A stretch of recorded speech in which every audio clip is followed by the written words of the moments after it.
Today we're making flaky beef parcels made with puff pastry. You're not making the puff pastry, so don't worry, but we are making the filling. This is a savory beef filling that is very similar to that if you were making beef empanadas. So let's get started with the filling first. We have a nice hot pan on medium-high heat, and we're going to sweat our vegetables, our aromatics. Now, if you want to get additional color on these, that's your choice, but you don't have to. We want to make sure that when we are doing the seasoning on this, that it's to your liking. So if you want to add more herbs, if you want to add more salt and pepper, perhaps a little touch of sugar to balance the acidity, perhaps even some spice. You can add crushed red pepper flakes, or you can do some fresh chopped chilies. Whatever is your pleasure.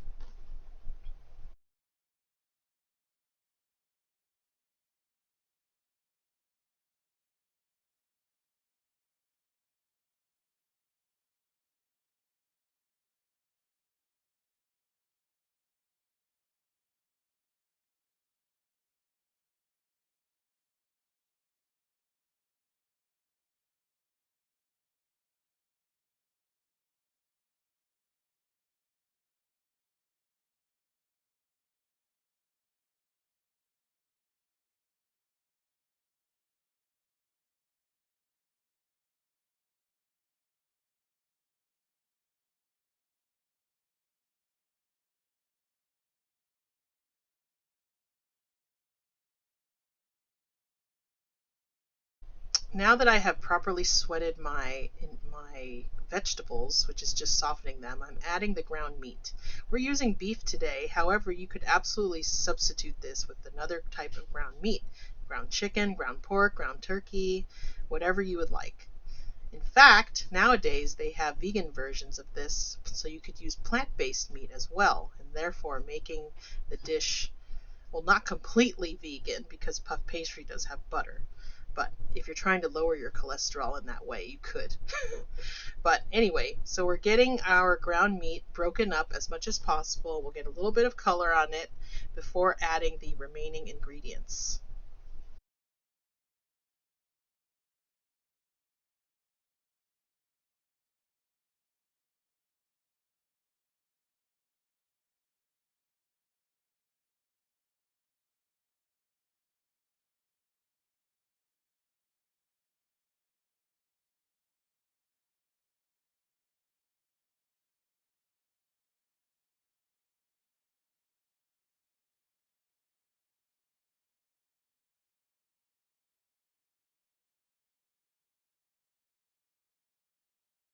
So I've just added the tomato product and also some herbs and spices.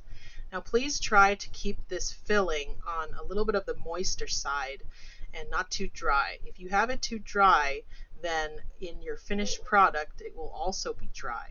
So you want to maintain a little bit of that moisture in there.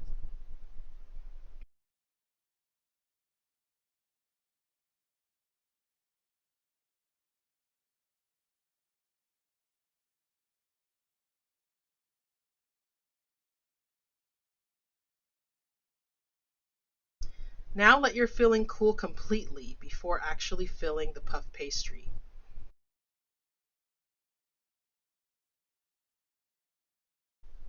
You will be given a half sheet of puff pastry. Let it soften just a little bit so that it's not too hard when you're cutting it. I decided to do rectangles. However, you feel free to do other shapes if you would like. You could do triangles, but I'm going to cut mine so that I have a total of 8 pieces, which will give me, of course, 8 parcels in the end. So once these are all cut, then I'm going to put the remainders off to the side, and I'm going to work with them one at a time.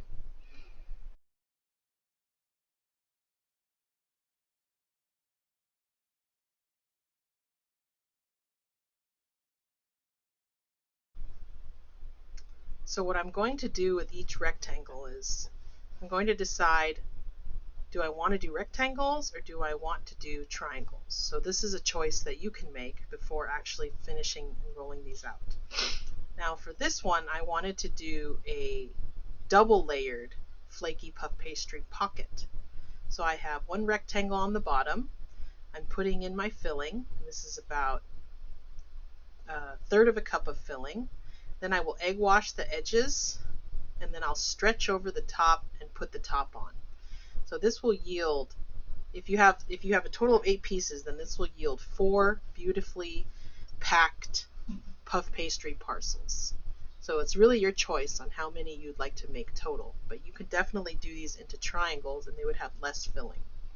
So as you can see here, I have my egg wash, and then with the top sheet, you want to give it a little tug. You want to stretch it a bit. If you don't, then you won't be able to get all of that filling covered.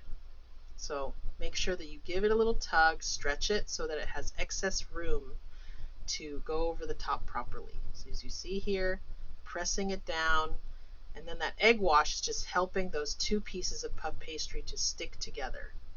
So once all of that is on, I will use a fork and crimp and ensure that those edges are properly sealed. If you have any air bubbles, try your best to get those out before sealing them.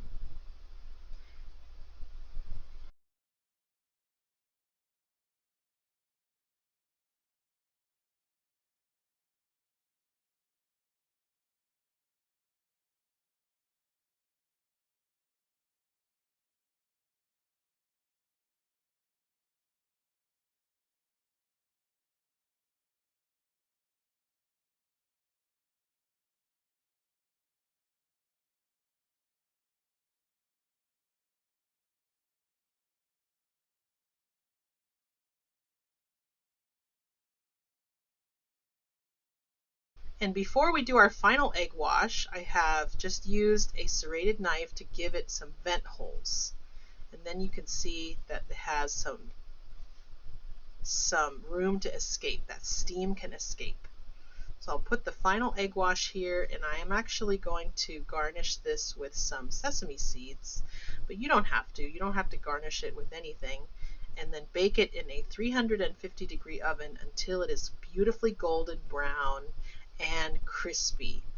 When you are finished baking them, you'll notice that they have a really kind of caramelized darker color on the top and the bottom, and they should not be too heavy when you lift it. If it's too heavy when you lift it, then you have some raw dough. So you'll see when I cut this open what I mean.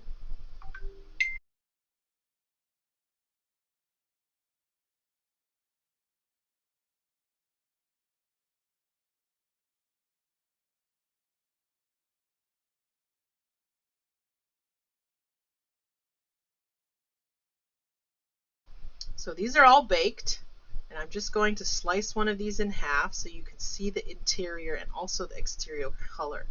You see that beautiful color? Try to ensure that you don't take these out of the oven too early, or you will have raw puff pastry and you have beautiful pockets there, flaky, crunchy, savory. That's why we want to ensure too that the filling is well seasoned throughout. I think you'll really like these. Good luck.